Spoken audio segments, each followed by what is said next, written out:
The film as I sees it. Clearviewing at Mount Rushmore.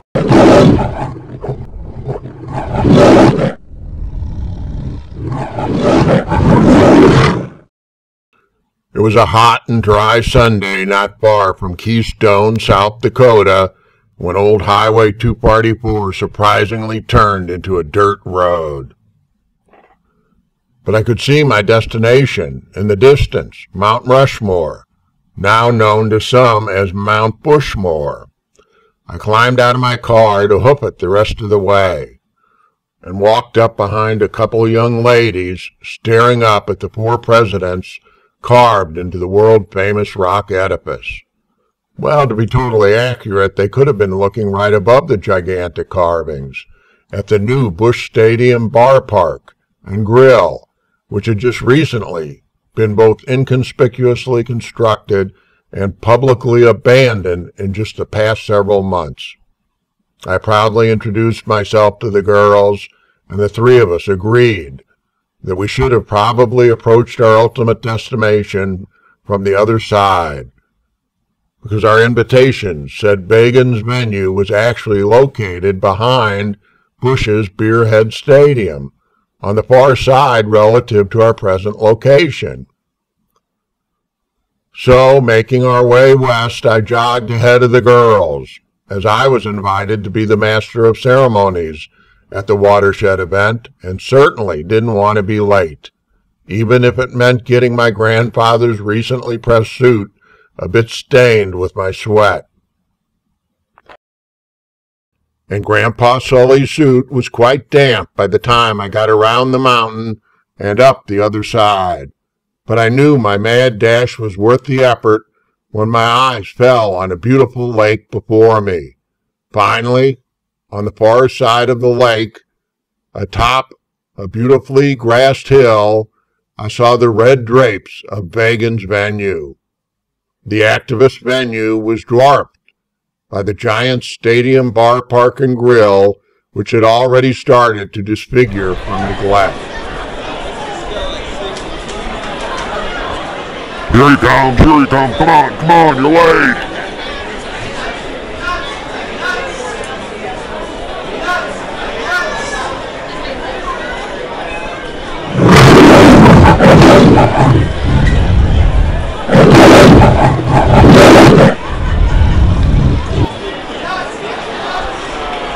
I used an usher's hairdryer on my wetsuit coat and rolled onto stage. Hello, everybody. My name is Ed Sullivan III, and as most of you already know, it's open mic night here atop Mount Bushmore. That's Busch's Beerhead Stadium Bar, Park, and Grill behind us. It's permanently closed, but nevertheless, here at Begin's venue, there is no drinking, no eating, or no smoking allowed, but thinking is very much encouraged. So, as my grandfather Sully would have said, on with the really big shoe. The backdrop you see behind me is George Bingham's painting entitled Speaking on the Stump, which served as an inspiration for today's open mic event. First, a thank you to Richard Originaldo Krause, the sole producer of the past 10 Begin venue events which have been scattered about the globe. Krause decided, for a change, rather than have a separate event and film for every subject of public concern, he would organize one event to give any number of concerned citizens a chance to voice their observations and ideas on any number of different subjects.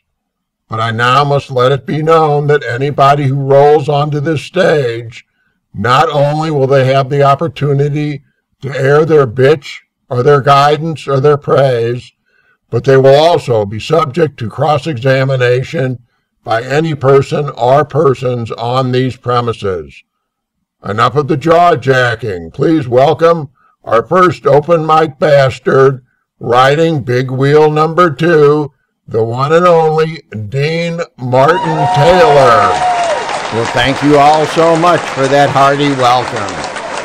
As many of you know, my namesake, Big Daddy, Dean Martin Sr., was a bit of a booze hound, but he had a great life anyway. But most of us aren't so lucky as he was.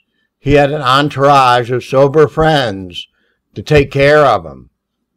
And that's what I'd like to take my open mic moment here to talk to you all about.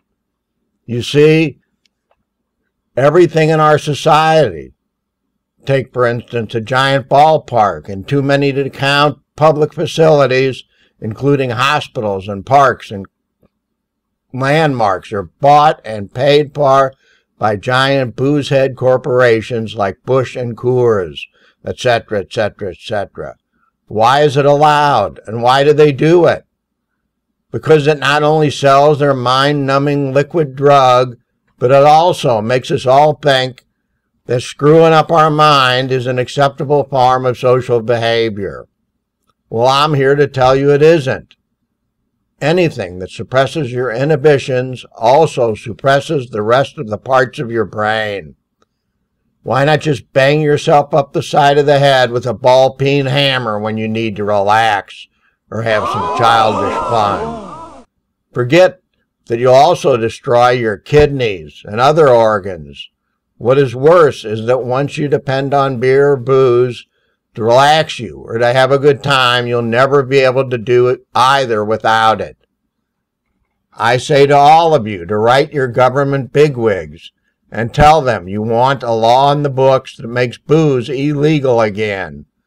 And if they can't do that, at least have them end the hypocrisy and make it illegal for any maker or purveyor of booze to sponsor any public facility or have their name on any public facility. And I also say we need to turn every one of the millions of bars in our country into a library or public meeting facility. Put booze in its place, down the toilet, with the rest of the crap that the so-called Industrial Revolution has produced. Sure, I wasn't born yesterday. I know it's probably a lost cause, but only because big business that runs our country loves all their employees being able to get legally loaded after they get off work. It gives their workers something to look forward to after their dullard drudgery is done every day. But maybe if they didn't have booze or beer or cigarettes or drugs or free sex to look forward to at the end of the day, maybe they'd at least try to find a job that provides its own creative challenge and satisfaction, regardless of the pay. Nevertheless, that's my bitch, and I know I'm right. And I'm out of here to make room for the next clear-minded person who's done more thinking in their life than they have drinking. And remember, friends, especially you young people out there, if you meet someone or are with someone that has had even one drink, that person is wearing a mask. It isn't a real person that you just met or are with. It's a liar. It's a phony. Think. Don't drink.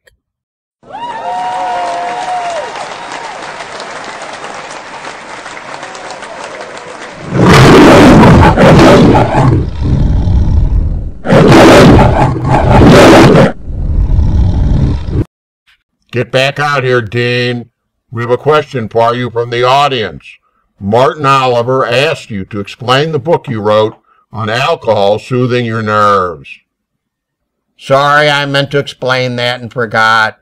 I even brought a poster of the old book's cover to show all of you how stupid I once was. The book claims that alcohol soothes your nerves. That's true, but as soon as the booze wears off, your nerves are worse than ever. I can only ask your forgiveness and hope you all learn from my experience. A very sobering experience. Before I bring our next open mic big mouth onto the stage, I'd like to thank Richard Originaldo Krause, who threw together this hanging illustration to my right, entitled MT Life Sports Bar and Grill. Okay, as everybody has already noticed, riding big wheel number 3 is our very next and very unexpected big mouth bastard the immortal James Dean Ruth III. I'd just like to quickly say that I don't like what professional sports have become. That's my bitch.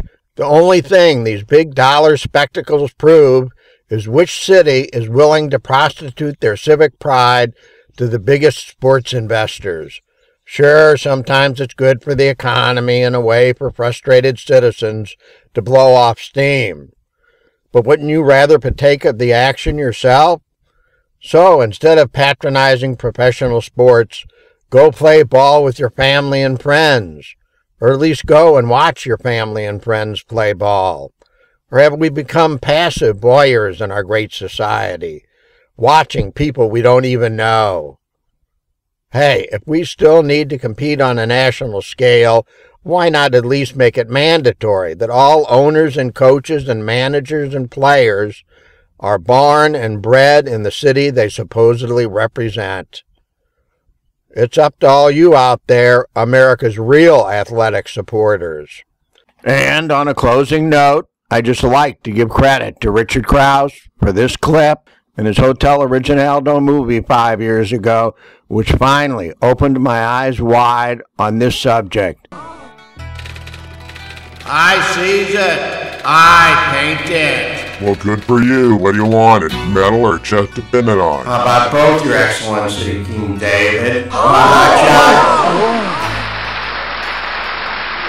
Why are they easily impressed by my cousin's militaristic crap?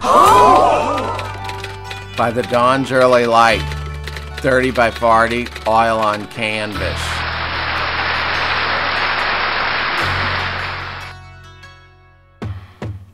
Collection, the Audie Murphy Museum, Greenville, Texas. June 23rd, 2001. Sadly, most of our role models today are overpaid men playing boys' games.